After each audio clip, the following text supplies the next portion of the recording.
catching a fish, that's the moment that you celebrate, but that's not often what sticks.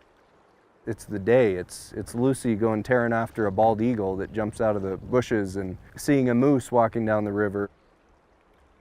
They call this the last best place, Montana. They call the Big Hole the last best river. You are kind of at one with nature. You completely forget about everything else in your life and become totally immersed. But something's going on. There's no doubt about it. The Big Hole is warmer than it used to be. We used to see 50 below, several days of that every year, and we rarely see 50 below ever. Our spring seems to come a little earlier and our fall seems to last a little longer. For certain, we're seeing changes. I'm sitting here on the banks of the Big Hole River in southwest Montana.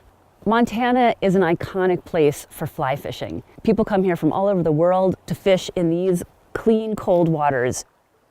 But Montana is heating up at twice the rate of the planetary average. What's happening with increasing rapid warming is that it's easier for these cold, clean waters to turn into slow, warm waters in very short order. Fish don't like it when the water gets warm. They get stressed out physiologically. They're more vulnerable to getting funguses and diseases. In many of our rivers, the farther downstream you go, used to be trout fisheries and they're not anymore. There's very few trout in them.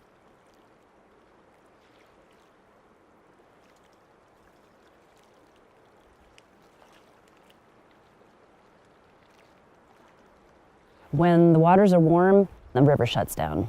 People come out earlier, but they stop when things start to warm up.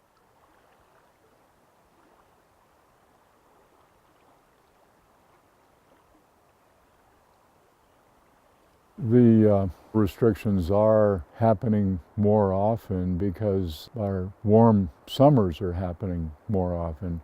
Now it seems like the norm rather than the exception. It's affecting our business. I talked to a lot of people this week who spend their time on the river, and there's different perceptions about what they see happening here. Our winters aren't as severe as they used to be. We don't have as much snowpack as we used to have. There's something going on, yeah. But what's causing it? I don't know.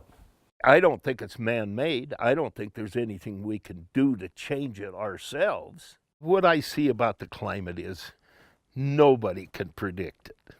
And as soon as they do, it changes again. The easy answer is this is cyclical, and the Earth has been really cold. We had ice ages. The Earth has been really warm, and we're in an uptrend. That's an easy answer. But the facts are we should be getting colder right now, and instead we're getting warmer. Montana is a deeply conservative state. There's not big population centers here. People are sparsely located across the landscape. We solve our own issues with our neighbors. We have relationships with folks that are all predicated on trust, and there's a deep-seated mistrust of government. And climate change seems to be governmental to a lot of folks here. He's telling me, let's get going, I want to go fishing. I'm a Republican. I'm proud to be one. I'm for a smaller government. I'm pro-business. I believe in climate change. There's just a lot of signs that indicate that things are changing.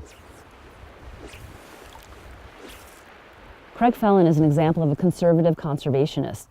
He, like many people in Montana, have a deep conservative political standing, but he also recognizes that having a healthy environment and being conservation-minded doesn't have to be at odds with that.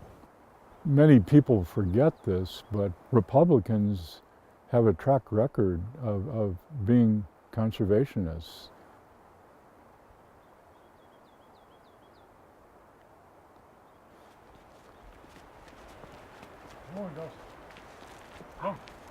It's very frustrating for me to not see that issue in talking points on the 6 o'clock news every night. these are facts that can't be ignored. We need to evolve with this evolving change.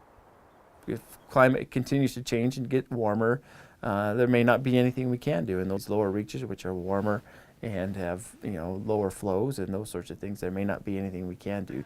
Look, we should catch one of these. Oh, let me see. I think I killed it. Don't kill. Does he bite? No, he doesn't bite. Can I pet him? He's a giant. We're changing the climate. It's up to my generation now, and we're going to need a lot of help. So these kids, these 6, 7, 8, 9-year-olds, we're going to lean on them pretty heavily, and I don't think we're going to be shy about telling them that. This is up to you guys. We screwed it up.